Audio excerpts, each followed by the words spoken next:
Hello, Ada. My name is Toke Strandby, and I am a dance artist based in London.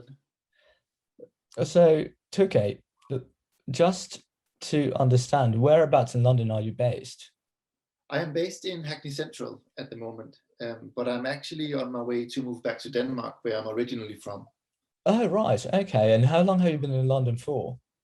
I've been in London for around 7 years, a bit more than 7 years, and then I've been studying in Leeds before that on the Northern School of Contemporary Dance, where I took my dance degree. Oh, that's fantastic. Yeah, Yeah. that's quite funny because I live in Hackney Central as well. So so this is quite a coincidence. Yeah. But um you said, and you've previously said, that when you started to dance, you were drawn to that world quite quickly. Mm. So, what sparked the desire to dance for you, and what drew you to explore movement in such a way? Yeah. I mean, I've always been very physical as a child. I've done lots of different kind of sports, um, like swimming and badminton and also gymnastics. So I've always been really physical. But since I started doing gymnastics, and in Denmark we have a very sort of specific kind of gymnastics. It's not necessarily competitive as over here, but it's much more performance based, where it was natural for me to explore that idea of movement and how movement then can become dance. So it was sort of there it all began, where I got my eyes open for what movement feels like and what being good at something, being good at movement, what that does to you and the sensation and the feelings around that. Um, so I sort of moved into dance from there. And it just sparked me immediately that, that felt experience of moving, the sensations that I can create with my body and by moving, stirring all of that around, how what can come out of that, and how I can be aware of my surroundings and how I can be aware of myself and aware of other people in the space, um, is also something that kind of drew me and made me understand what and how we as human beings move together in urban spaces, in the buses, in the trains, and how our natural way of communicating through movement, what that is like. Um, so that's something that I quickly began to understand, and then by understanding that, it really related back to myself again.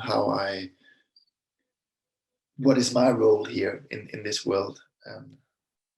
Did you ever consider doing gymnastics properly, as in professionally, or was it something that you never had the chance to consider because dance took you away so quickly? Yeah, I reached a point in gymnastics where I actually got scared of it. Um, I was at like a tumbler. I could do like flips in the trampoline and all of these things there. But I reached a point where I actually couldn't develop my skills anymore because I got too scared. Um, and I also felt that movement sort of drew me away from it. It took away my focus, and I became much more interested in movement and trying that out. Um, so it was actually there that my whole dance dream sort of began. I never dreamt about becoming a dancer, but by beginning to dance and to understand stand dance and to sort of understand the coding of learning movements, um, that's what sort of drew me into dance. Yeah. What was your first experience or first dance you really got into? What is your dance background? What did you start with initially?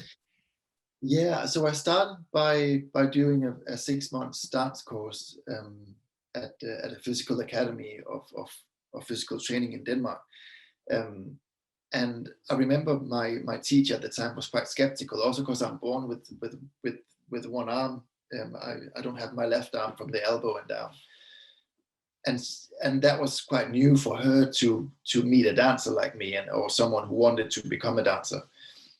And I remember I had lots of conversations with her about how is it possible for me to even do floor work and movements on the floor, and sort of the aesthetics around that.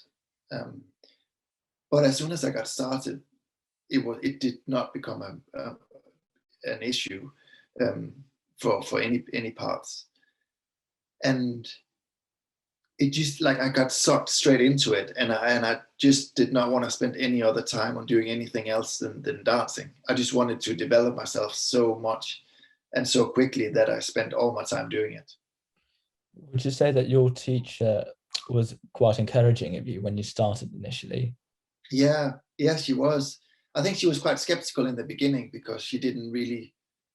I don't think she had taught dancers with a disability before. But as soon as we got started on that, it became a collaboration between me and her about what is possible, and also what could be alternated and sort of mended around and molded. And I think that became quite interesting for her to experience. On top of dance, you also have been involved in fashion through working for Cass Kojima at the Central St. Martin's BA show, as well Yeah. as modeling for Metal magazine.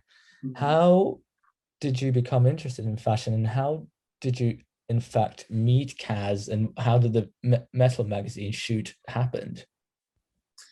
Yeah, so again, these things sort of just happened to me. Um, they both contacted me and asked if I would be interested in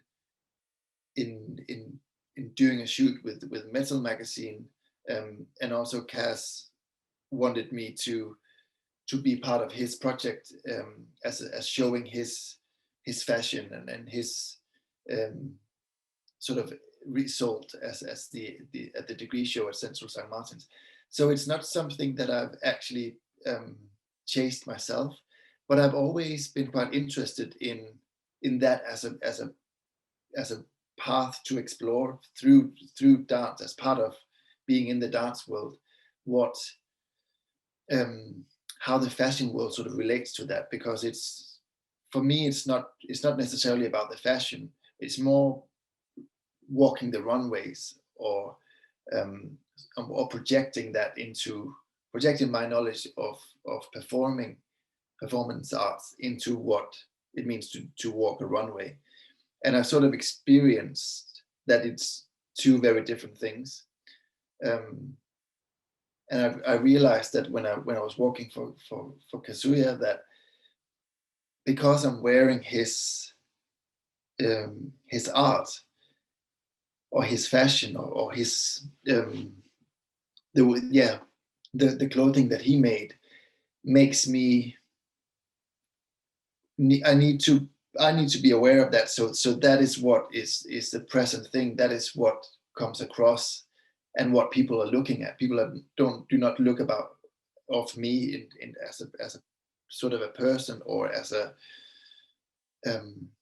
artist, but it's all about the clothing. So there's like walking with that, with the experience of me wearing his art, rather than me walking down as an artist, and me being a part of a performance. Would you consider that there is an element of dynamism to a degree, or certain dynamics, where your movement portrays the clothes and they bring the clothes to life? Yeah, I think you can say that. So definitely. And I also, I mean, my knowledge about the fashion world is quite limited. But I also, I guess it depends what you're wearing. Like some clothing you can wear where like you actually, that comes alive by being moved, where other clothing comes alive by you being still.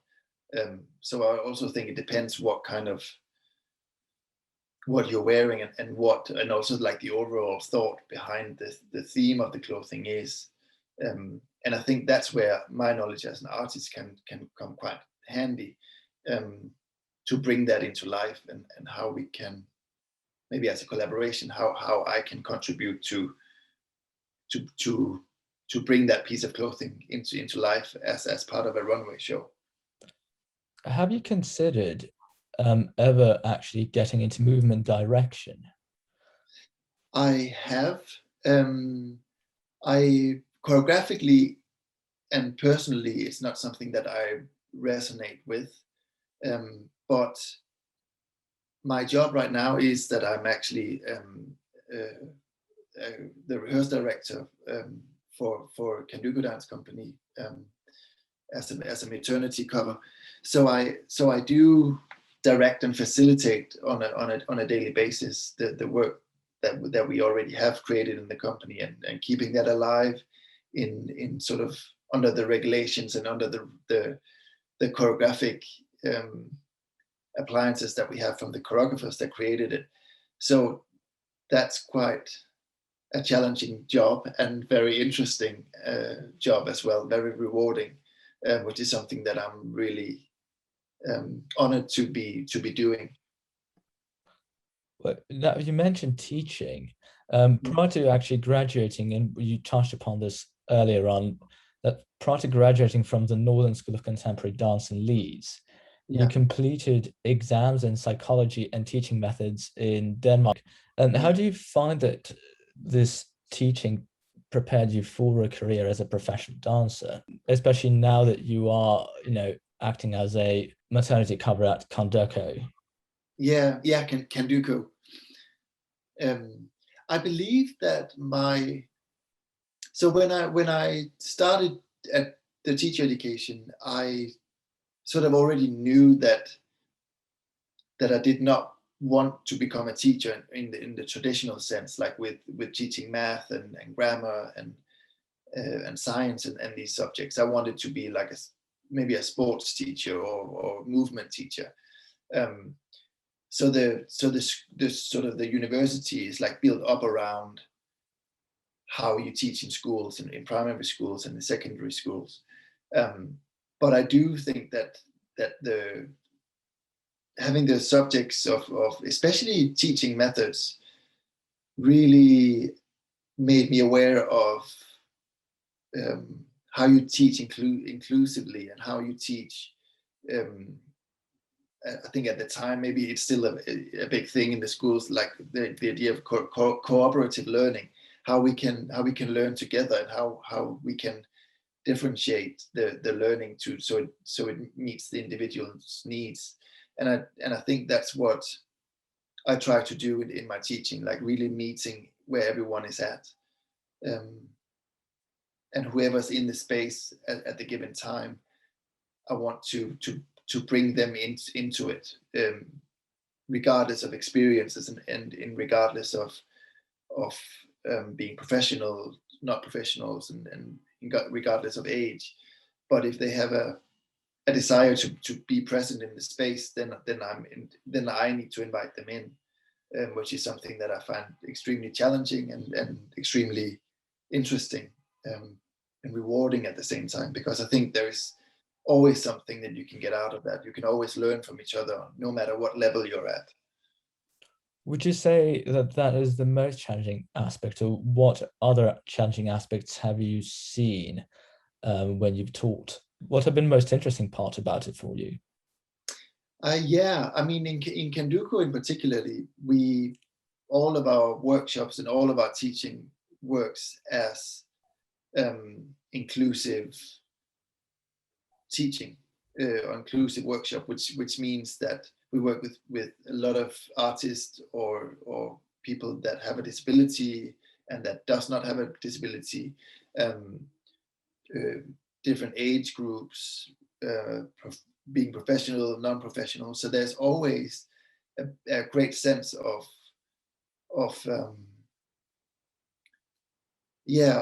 like having a lot of people in the same space that are not at the same level, or are not used to be together.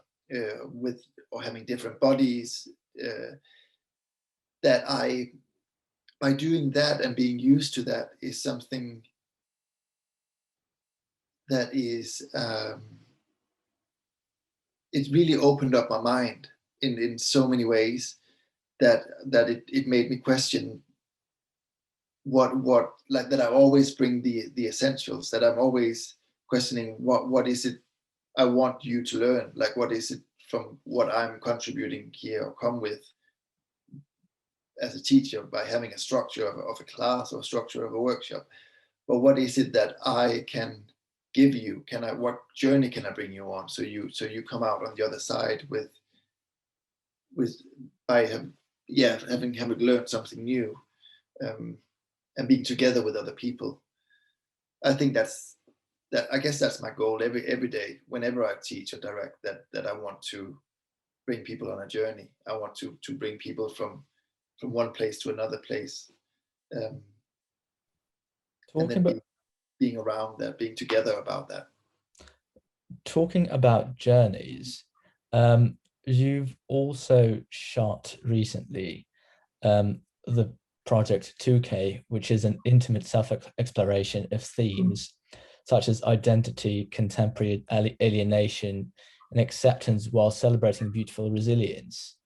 What was the most interesting aspect of coming face to face with yourself through this project, through film dance? Yeah, I think I realized as I saw the end product, that I was really, that I was me being honest, and that was a big part of me saying to Jacob Jonas in the beginning that I want, by me being a part of this project of being portrayed, I wanted to be honest about who I am, as an artist, and I would like that to be sort of projected out. So it's a portrait about me, and it's the first time that someone has done a portrait about me, and I think that was quite scary to me, and it was a scary thought that I wasn't really a part of the direction of it. When it was initially shot, was choreographed by Stuart Shug, wasn't it? How much Yeah. did you participate in the choreography itself, and how much how was it actually done? How was the whole film done? Yeah. Because I think that's quite an interesting thing to know. Yeah, completely. So it's a very different way of shooting a film or making a film like this, because we were all working from abroad. Stuart Schock, who was the choreographer, is based in Australia. Jacob Jonas, our dance organization in California in the States, and then Kazuya, who made the costumes, is based in Japan. The composer is based in Berlin. So there was lots of emails forth and back and negotiations, but Jacob Jonas put me in touch with Stuart, and then between the two of us, we figure out when was the best time to rehearse, and that was over Zoom. So we had a couple of weeks where I started my morning, coming into work in the studio about 2 hours before I started work, so I could work with Stuart, and he finished his day by working with me. So it actually worked out pretty well with the choreography and learning the choreography, which were a complete collaboration between Stuart and I. And then Jacob also put me in touch with Nono, who was the director of the film, and also a producer called Jackson. And they sort of negotiated and created the whole weekend or 3-day shooting days, with all the equipment, the band hire, everything that was involved with that. So I sort of just got a schedule in hand, and where it said I need to show up at that location at that time, And then No and Jackson have created that whole schedule around the shooting days in themselves, where also the composer Paolo from Berlin, he came down with us to Dover one day and collect sounds, and it was just a gap. We created it in October last year, and it was just a time where it was possible to sort of just move around a little bit better than it is now. So it was possible for Paolo to come with us to Dover for a day and then fly back again to Berlin. And was it shot in London? It was shot in London, yeah. Around, we had a day of locations in London, and then we had a day of locations at Dover. And then in the studio as well. Right, so that's quite fascinating. It was truly an international effort then by all parties involved. Absolutely. And it was just such a beautiful collaboration. Everyone had their heart in it. They put so much effort in. It was so professional from beginning to the end. And I mean, just Jonas The Company, like their responsiveness and the way they communicate and the way they work the way they work their Instagram profiles and all the media content they have is just incredible. Like they have such a huge outreach. That is just extraordinary. So I'm so proud of everyone that have contributed to make this happen. What was your fondest experience about participating in the Film Dance project? I actually think that's the collaboration itself. I just loved collaborating with everyone involved. And I think, like, especially my mornings with Stuart still sits with me, and as such a great experience, and just the best way to begin a day. And I said to Stuart on our last day of rehearsals that I'm gonna miss these days, because it just set my day up so nicely, to have an hour and a half with Stuart, working on different things, on different approaches or different movement qualities. That is something that I will remember for a very long time. What do you think in terms of, now that dance is becoming more digital, especially now it's quite a prevalent topic. You know, I think the most recent piece of news was about Sadler's Wells collaborating with both William Forsythe and Tyler Peck to do the Bar project. Yeah. What do you think is the future of dance over the next, I would say short to medium term? I believe that we have to get used to being more online. We need to get used to be more, to have more showcases online, to invite audience into our studios and into the theaters by being online. I think that's quite evident, and I also think that it actually have made possibilities much better to work with different companies, even when you're in a different country.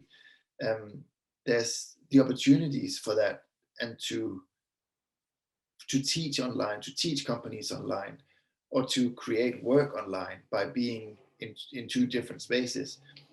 The idea of that is interesting to me, and I think that in a way I think it becomes a part of how we work now, much greater than it has ever been before. Like before the pandemic, I couldn't even imagine teaching a class online through a screen, or having a choreographer making work through a screen. That was not even a part of my thinking, and I've never heard anyone talk about that opportunity or possibility as a thing before. So I'm curious to see where it's all taking us, and where it's taking the art scene. But I do think as an artist, I need to be more available to the idea of using media as a bigger platform for showcasing myself. would you say that the circumstances we're in at the moment are also forcing technology to develop further around, the social connectivity aspect? Mm. Yeah, yeah, certainly.